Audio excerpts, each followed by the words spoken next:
Hi guys, it's Aegis here, and today I'm coming with another deck profile before the release of the Bermuda booster. I will be recording unboxing of my friend's Bermuda's case, so stay tuned for that. And let's get into the deck profile quickly. So today the deck profile will be about Dark Irregulars. I found the new support is more interesting than before, and kind of more easy to run and play and be a little bit more competitive in my opinion. So let's start. Great Zero is just draw one, so I don't talk too much about it.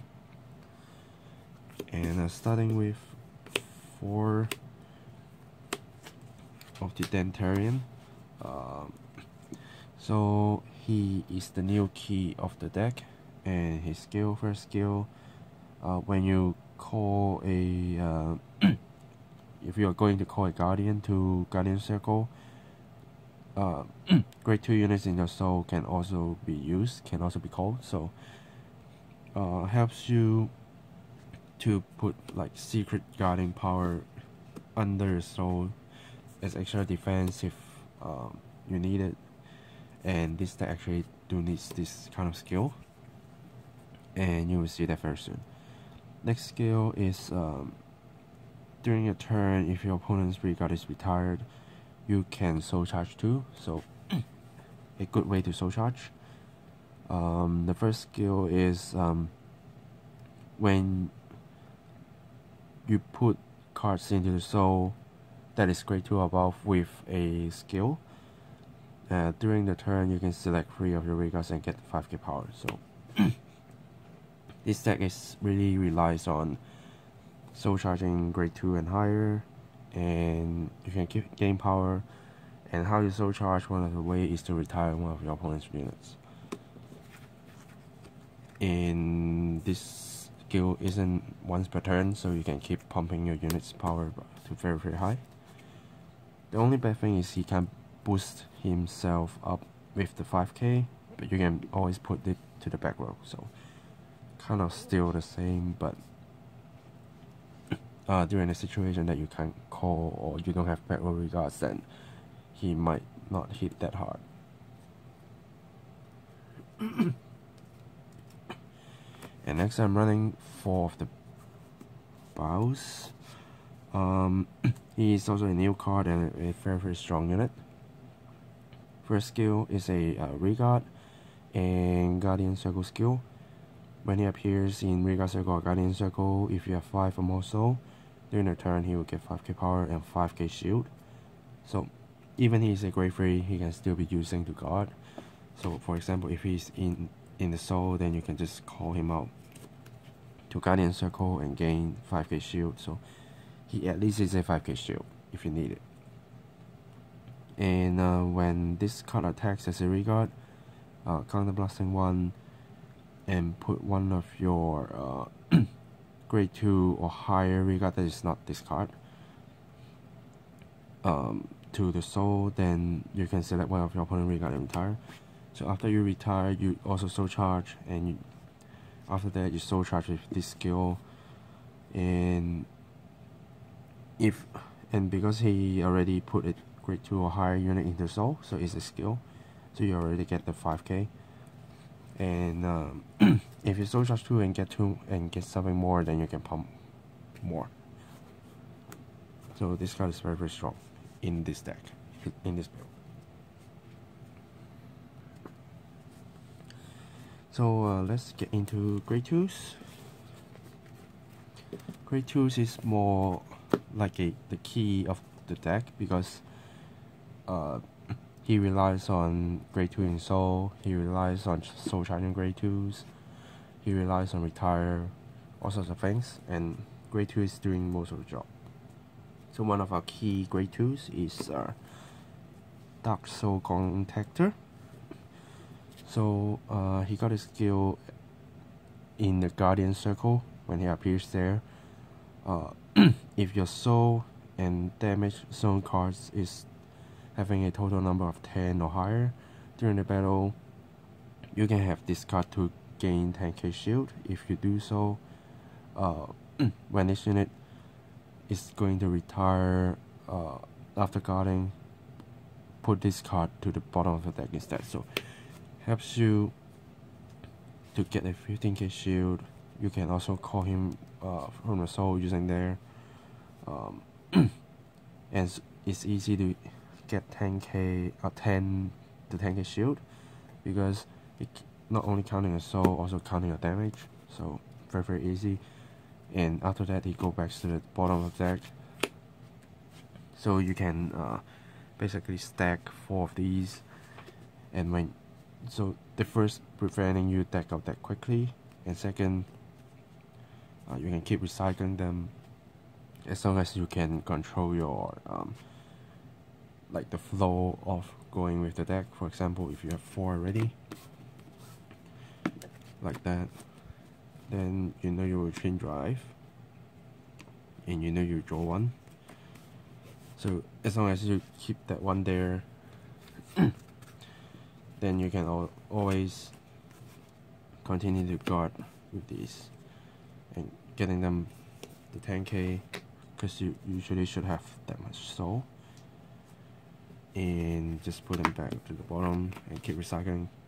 So if you can get yourself control your deck very carefully, you usually won't just stack out. But hopefully you don't need to use this kind of technique for too long, because if you can't win within a few turns when you are nearly deck out, you probably can't win the game. So just like a backup idea that when you need to defensive, but just the 15k going to the bottom of the deck is already strong enough.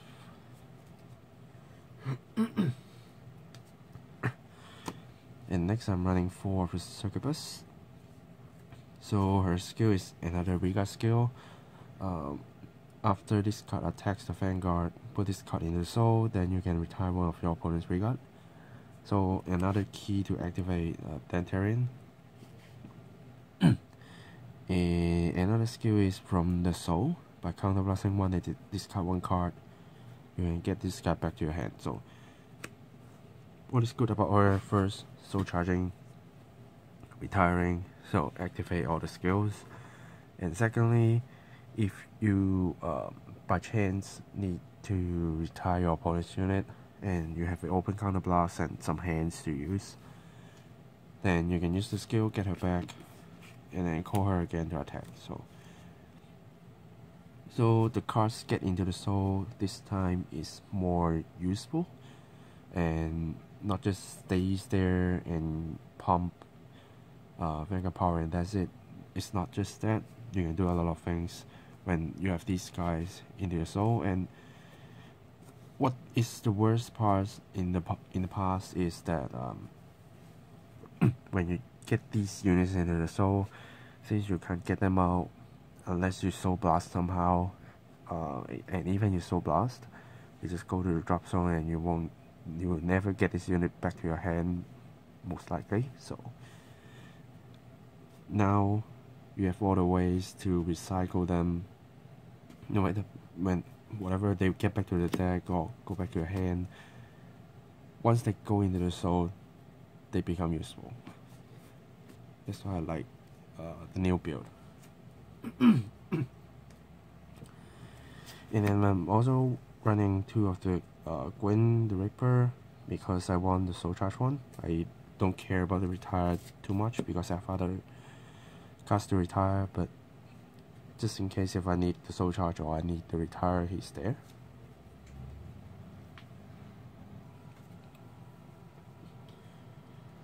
And finally, I have 3 of the Vampire. So what is good about this card is I can put a card from my damage or my drop into the soul. So it's kind of like a Angel Feather act that I can put the cards from drop and damage into the soul that I need. For example, these ones or these ones. That's why he's good. And that's all my grade 2s.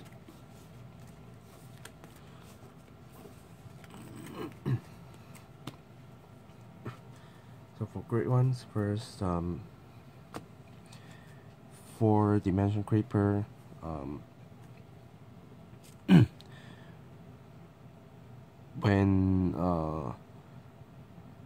When a soul has grade 3s, this card will get 5k power as a regard.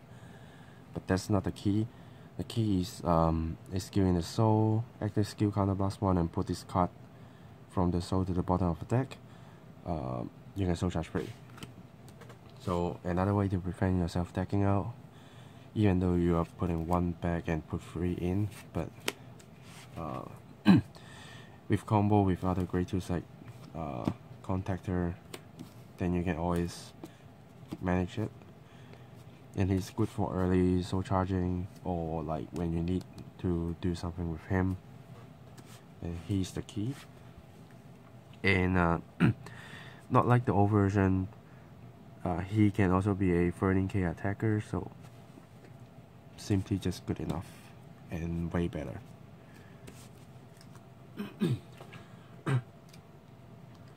And next I'm running for the Succubus. Her skill is a Riga skill active, counter +1, and put this card into the soul. Then look at the top 7 of your deck and select up to 2 grade 3 units and refill them. So then you can pick up to 1 to your hand and then up to 1 to the soul, and then shuffle your deck. So if you only reveal 1, then you can just get 1 to your hand and soul charge nothing. If you reveal 2, then you have to put 1 to your hand, 1 to the soul. Of course, you can also choose not to pick anything if you don't need to, but usually you will. And even though she is not going to activate the Antarian skill because you need to put a grade 2 or higher unit into the soul, so she's a grade 1 that doesn't count, but she will help you to soul charge a grade 3. So or maybe if you have him already and you don't need to rewrite, then you can show 1 and then put 0 to your hand and just put 1 to the soul and do the skill. So many ways that you can make use of her. And then I have 2 Prisoner Beasts for a higher defense and also soul charge. And then 2 of the Doreen. So very simple, just gain power because Dantarian needs power boost and she can do the job. And that concludes my grade 1s. And you can see I have 12 grade 1s in here. 6, 7, 8, 9, 10, 11, 12, 13, so slightly higher because I need more room for grade 2s, or else I will put for example 1 more Prisoner Beast, but I did try to use a little bit lower ratio on grade 2s, but doesn't work. So far this ratio is making me feeling better. And with grade 3s I was trying to use, for example, No Life King before, but I don't find him that useful, even though I can put a lot of soul with the deck. But then after I use No Life King skill to, for example, place him back, he's not gaining power, and then just gotta crit and swing for nothing. So I would prefer to let him stay. That's why I have changed my build slightly. And then for triggers, I have 6 crits, and also 6 draws and 4 heals. For these draws, you don't need to afraid that they are a waste, because you always have other ways to, for example, using the grade 2 Succubus skill. You need this discard a card, so there you go. You know what to drop. And this card do requires a lot of hands to not only to protect yourself, but also to do a lot of calling, because you need to build out your field. You need to find ways to soul charge. You need to find ways to retire. That's why you need a lot of draw power to actually get there. So yeah, very fast deck profile. If someone asks for a TI deck profile, and that's why I make it. And next it will be Bermuda, but I won't be building any Bermuda decks. But I'll see if there's any interesting matchups that I could find. If there is, then I will put them up. If not, then I might just move to another deck profile, because I still got the deleted version of the Link Joker deck not yet uploaded, but do let me know if you want to see it, because I've been testing it a bit and it's kind of normal compared to the Cyber Dragon build that is a little bit more interesting. But I guess that's how so far how standard deck works, that you need to try to find a way to make fun with not a normal build. For example, the Galmo build in Go Paladin, because most people will just think, okay, I will go with the ASO build, which is what I did, and then suddenly a Galmo build comes out and say, oh, that's stronger. Or even earlier with Go Paladin, most likely you'll see a build with ASO winning instead of the one with ASO. So there's a lot of interesting things that you can find and make, and I'm going to do that as well. Also, we'll be seeing Kagero and Link Joker with new updates, and of course I'll be going to crack that and then make some decks from there. So let me know your opinion. For example, like, how are you going to build the Dark Irregulars? Will it be similar to mine, or maybe you are still preferring the No Life King ways of playing the deck and you make it that way? So feel free to let me know and discuss, and I'll see you guys in the next video. Signing off.